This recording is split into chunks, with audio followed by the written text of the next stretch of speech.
Let's just take a moment to imagine this. It's a typical day at school, fourth period, and a student is sitting surrounded by fellow students just like him. It's not even halfway through the lesson, and the student has already forgotten the purpose of what he is meant to be doing for the rest of the class. For years, the teacher's style has been the same, and the students have quickly grown accustomed to that and have learned to just tune out. Hi, it's the year 2015. I'm Rhianna. And I'm Jess. And we're here today to discuss the vast range of ways that we can incorporate ICT into our classrooms. To begin, I'll just be giving a quick overview of ICT and how we can use it every day. Rapid and continual changes in information and communication technologies, what we know as ICT, mean that the way that we share, use, develop, and process information is continually changing.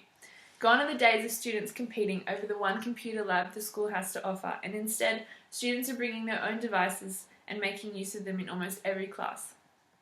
Enabling students to become proficient in the use of ICT is a valuable skill that needs to be integrated into every subject area, something that is becoming more natural for the teacher of the 21st century. Research has been conducted to prove that multimedia learning environments involving images, sound, and text offer a potentially powerful setting for improving student understanding. So there are many ways in which the implementing of ICT into the modern day classroom can alter the level of engagement of students.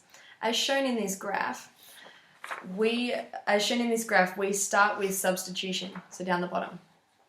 Essentially, this is a stage when teachers substitute paperwork for similar electronic versions. An example of this could be going from using a regular worksheet that is printed out in a hard copy to alternatively be worked on and completed on an iPad. Basically, where we as teachers ultimately want to get to is redefinition of classroom environment and the creation of new tasks centred on ICT. So my subject areas are food technology and textiles, and we'll just be talking a little about how we can incorporate ICT into those areas. In food technology, there are a variety of ways to incorporate ICT into the learning experience. One way to redefine the learning experience is by getting students to create a blog. I recently saw this implemented in a school I was at for prac, and I saw how the students reacted to being in control of their own website and what it looks like and the content of it. This blog was a place where students could post the recipes that they'd prepared throughout the class that week, and not only does this teach students essential internet and computer competencies, it also teaches the students about internet safety. Another innovative teaching method is through the use of apps. One app related to food technology is an app called Food Switch. This program scans the barcode of any food, examines the health benefits, and then proposes a healthier option. All of this is available in one small device held in the palm of your hand. For textiles, incorporating ICT could be as simple as the use of computerized sewing machines. Sewing machines have come a long way since their beginning, and now at the touch of a button can create beautiful embroidery stitches without the user slaving away for hours. ICT can also be used for creating realistic fashion drawings on iPads rather than through the traditional methods of just drawing. So moving on now to my areas of study, so English and history. So history and English do go hand in hand, but ultimately they can be unique when it comes to implementing different forms of ICT. I'm going to just start with English. So now, from my experience on my last prac, the school that I went to actually used Google Docs within their English department. Essentially, I got to see firsthand how it really works, and I saw the benefits of it.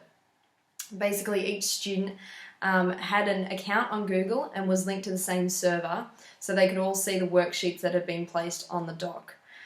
Whenever the teacher gave them some questions to answer, she would get them to respond through a Google Doc. Instantly, the teacher would be able to look at her computer and comment or mark the work right then and there. It became incredibly convenient to see how much the students had done and was effective as students got feedback straight away. So moving on now to history. To put things simply, it is very effective to use an online timeline program. Usually in any history unit, you will need to create any form of timeline or to date events so that students can see the progression and change of events. So ultimately, it helps them in their knowledge of the subject and gets them to see like a clear structure of the events. Instead of writing one on the board, why not get the students to bring their iPads? to the class to create their own timeline on them throughout the lesson. It's a lot neater and far more efficient. So while these methods may be appropriate for today, it is important to remember that while that may be so, technology is continually updating and changing, so it's essential for us as teachers to keep our students up to date as well as keeping ourselves up to date. So this way we can be at the forefront of the ever-changing society.